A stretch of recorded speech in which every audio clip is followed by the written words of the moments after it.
everyone, and welcome to day 6 of 30 days before Halloween on Adams for the Love of Movie Picks. This time around, folks, I got a real treat for you. This episode is going to be legendary horror collections.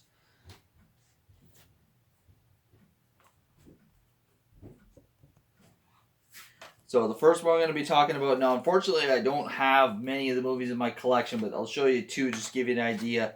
So we got Freddy versus Jason. And you got Jason Goes to Hell and Jason X. So obviously the Friday the 13th collection started in the year 1980. The very first film actually was not even Jason Voorhees. It was his mother. And then it progressed into Jason Voorhees for the rest of the movies. So there's 8 actual movies with the title Friday the 13th. And starting with Friday the 13th, the original, 1980, and then ending in Jason Goes to Manhattan. I forget what year it came out. Then it progressed. You had Jason Goes to Hell, Jason X, and then, of course, Freddy versus Jason. And then you had a remake of Friday the 13th that came out not that long ago. I'm trying to think, maybe it was 2013. I think it was the most recent one. All real good. I mean, the original ones had the classic horror to them. I mean, the dude it's just intimidating. I mean, you wouldn't think a character...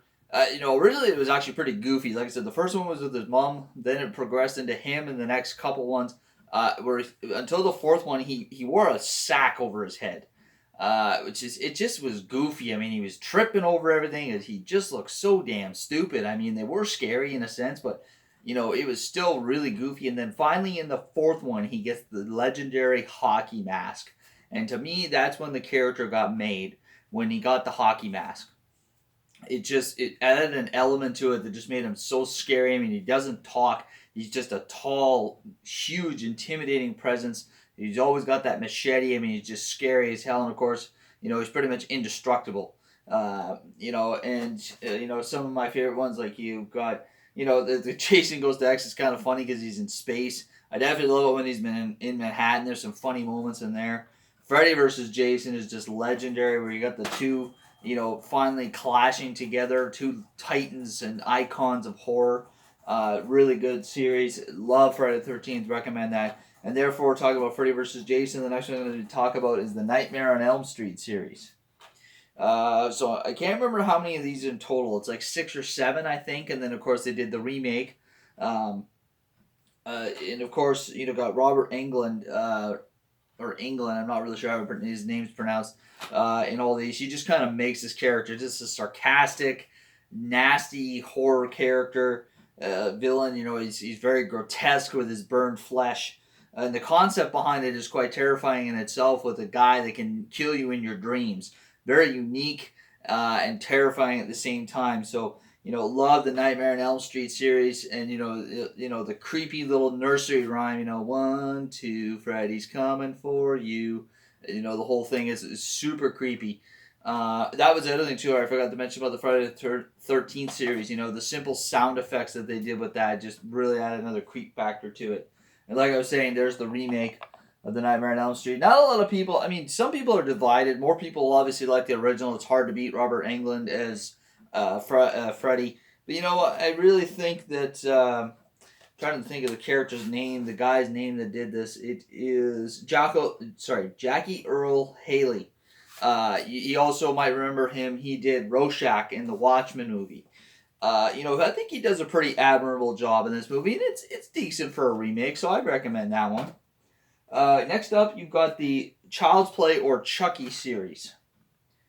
Now, this one here is a unique concept. I mean, the soul of a serial killer gets transplanted into a child's doll, or a child's play doll. Just kind of, very, not innocent, but like misleading. You wouldn't expect this out of a doll, but it's super creepy. It's such a foul-mouthed, vulgar little creature. And it's got quite a few movies in it too. I lost count how many there are in this whole thing, but another great legendary horror series. The next one up, now I've only got these two remake ones, Halloween 1 and 2, that were done by Rob Zombie in the mid-2000s. Of course, the original Halloween started in 1978, and it's been going ever since. They just released another one this month in October, Halloween Kills. I've lost count, man. There's like 11, 12 of these movies. It's just a legendary series. But again, another character who doesn't really need to talk to scare the crap out of you. Just that simple, creepy mask, the knife that he carries, just an intimidating presence. You know, Michael Myers is in among not only icons and legends of horror, but just as a movie franchise in general. Everybody knows Michael Myers, and that theme song is super creepy. Just a great legendary horror series. And then to round it out, we've got, now I've only got these three, but obviously there's a lot more on this. So you've got Texas Chainsaw Massacre, the beginning. Oh, sorry, Texas Chainsaw Massacre, the remake, Texas Chainsaw Massacre, the beginning, and the Texas Chainsaw Massacre, which is the most recent one that was released. These two were kind of, the remake and the beginning are kind of their own standalone series. You know, apart from the original series, which came out in the 1970s. This last one is kind of ties into that original series. Now, for me personally, I like the remakes better. Nothing against the original. It was scary. Don't get me wrong. Horror movie in the 1970s of a dude running after people with a giant chainsaw, cutting people to ribbons. I mean, it's absolutely terrifying. Don't get me wrong. And also this cannibalistic family that he lives with. You know, it definitely was creepy. But for me, it's the way the dude looked. It was just weird. He had this weird mask on, but it almost looked like lipstick. It was just bizarre looking. It was hard to take it seriously. And also being in the 1970s, I mean, you could be creepy in the 1970s, but it wasn't as creepy as it potentially could have been.